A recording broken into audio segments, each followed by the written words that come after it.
the topic we are now going to discuss is extractive metallurgy.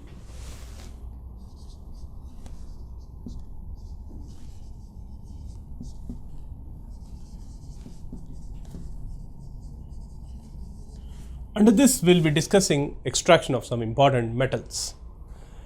Before that, I would just classify metallurgy and try to make it clear which metal falls in a particular category. Metallurgy, you can classify this into three categories: hydrometallurgy,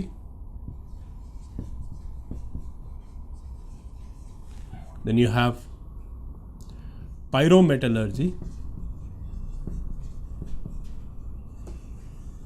and you have electrometallurgy.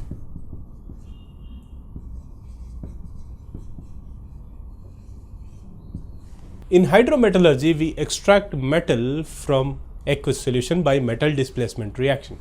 We put more active metal and the less active metal comes out.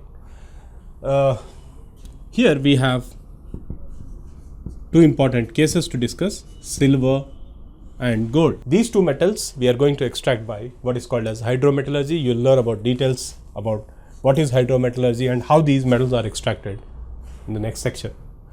Then under pyrometallurgy, we have two categories again: auto reduction and we have carbon reduction.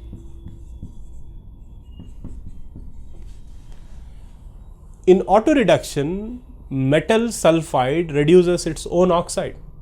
If a sulfide of a metal reduces its own oxide, then you call it auto reduction. Here we will be talking about two cases: copper and lead.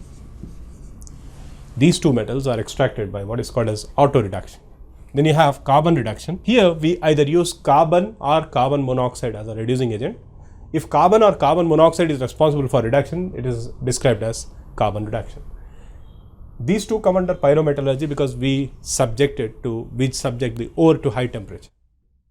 Here we will be learning about extraction of zinc, iron and tin.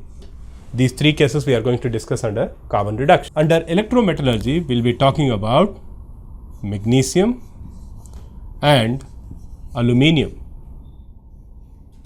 So we are going to discuss extraction of these metals under these categories one by one. We'll start with hydrometallurgy.